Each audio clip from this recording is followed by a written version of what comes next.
Hey guys, so this is going to be a quick review of the Emax Babyhawk 2 HD. That's a pretty interesting product I was keen on reviewing because it's Emax sub250 freestyle platform, and as you might know, I also developed a sub250 freestyle platform quite recently, and it's based on 4 inch, so I was curious to see whether this performs better on 3.5 inch. So before we dive into flight performance, let's take a quick look at what's in the box. So this is going to be a very short section of this video because there's basically only the quad in the box, link to the manual, Cadex Vista manual, a bit of spare hardware that's built all over the package here, but you have some spare screws, a standoff, nuts and bolts and so on, so this is not bad to have this, but no spare props, unfortunately, which is a pity. It's always nice when it comes with an extra set of props, especially since they have proprietary Emax props in here. And it does come with a battery strap that is awkwardly long. This one really is a bit long for this type of quad and the size of the quad, but well, no big issues here. Just a few things that are not, I would say, not fully perfect, like this overly long strap here and the missing extra props. Alright, so let's take a closer look at this overall setup. The frame design is actually quite interesting. It's a single bottom plate, which in my opinion isn't I'm really not sure if this is a good idea for anything that you will be freestyling, because it basically means that if you break an arm, well, you'll have to replace the entire plate, which means unscrewing all the motors, unscrewing the board, unscrewing the top plate, everything, which is super annoying. And if you're really freestyling this, for example in a bando, you will break this bottom plate sooner or later. So honestly, I don't think this is such a great decision to have single bottom plates on such a freestyle setup here. And I can easily see, for example, these braces breaking here on an impact. I don't know if that's such a great idea. Apart from that, I mean, the frame seems okay. There's just another thing that slightly bothers me is that just look at how the Vista unit is mounted in the rear here. So what they did is basically, I think this is a very long bolt going through the Vista unit into a short standoff. And then there's a little carbon plate around here to fix the antenna. It's nice that they have this plate to mount the antenna. That's actually quite well done. The only thing that is really gives me a headache when I look at this is the bolt is going through the Vista here into the standoff, and there's just this standoff here in the front. So this is actually really a structural part of the frame, and the Vista is part of it. So they actually used the most expensive piece of electronics that is in this frame, the Cadex Vista unit. They used this as a structural element of the frame that will take the full forces generated by an impact. It's really not a very good idea. Basically, they're basically using the Vista unit as a standoff, and honestly, I mean, it might not cause any issues in practice, but I mean that's really not such a genius idea to use the Vista basically as a standoff. Then regarding the electronics, we have an all-in-one board in here. It doesn't come with a receiver, at least the version I got. It's an all-in-one board with an F4. I'm not sure how, what kind of ESCs it has on board, but honestly, it doesn't matter. This board will work absolutely fine on this quad here, so don't bother too much with the specifications of the all-in-one in here. It's got the Nebula Pro Cam, which is very, very nice. These things have gotten rare and out of stock, so this one still came with a Nebula Pro, which is absolutely cool. And regarding motors, this is very interesting here because it's 3.5 inch props and a 1404 3700 kV motor. And this is a bit of a spoiler alert, but honestly, I don't think this performs very well.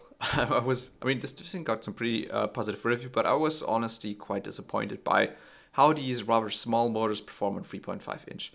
It's okay, it's not bad, but it's it's also really not a revelation. I think they should have used some bigger motors. These are just a notch too small for this prop.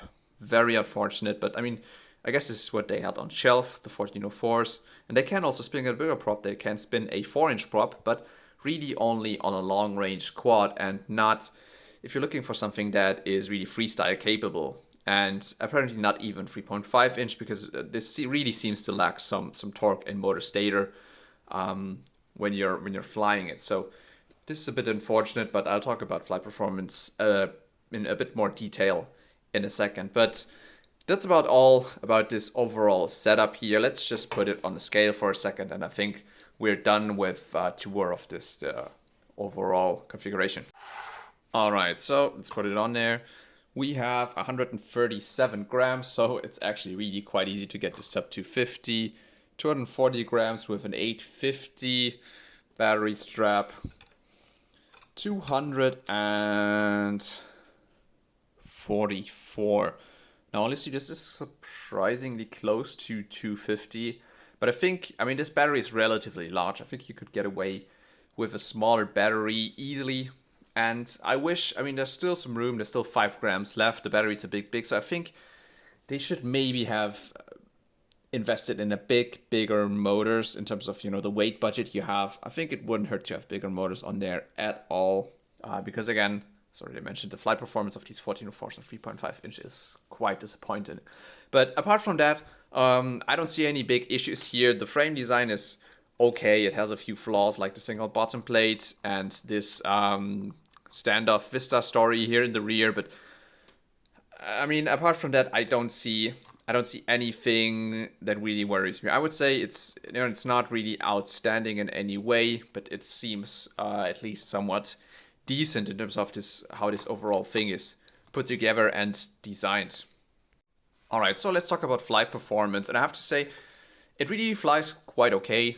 Doesn't fly bad, but after hearing that 3.5 is the perfect size for sub250 freestyle and so on, I was incredibly disappointed after flying it. It feels a bit it doesn't feel underpowered, but the motor feels a bit overpropped. It's got some prop wash. It doesn't feel really locked.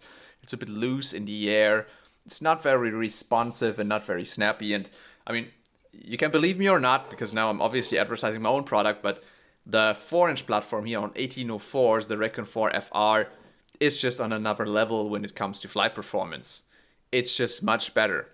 And I mean, again, obviously I'm biased because this is my own design, but I mean, there's no way around it. This does perform much better. And I think it's simply because it's got way larger motor. It's got 1804s. The prop is obviously half an inch bigger, but it's not that much heavier. And you can really feel that this thing is just lacking stator volume. So disappointing flight performance here. And I mean, overall, I would recommend going for one of these 4-inch platforms.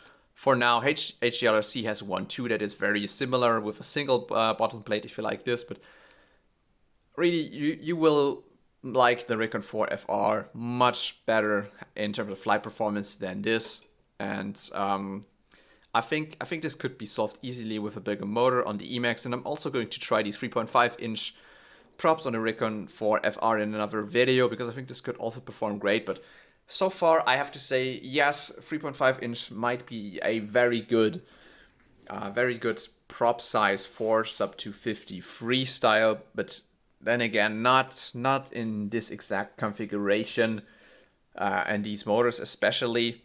But I think there's some potential and could perform very great. But again, you can be sub250 too with a 4-inch at the moment that does perform much better. Now again, but still, I'm not saying that the Emax is showing a bad performance. It's just a bit, I would say it's an average performance with this configuration. It's really not bad. Flight time is actually quite good.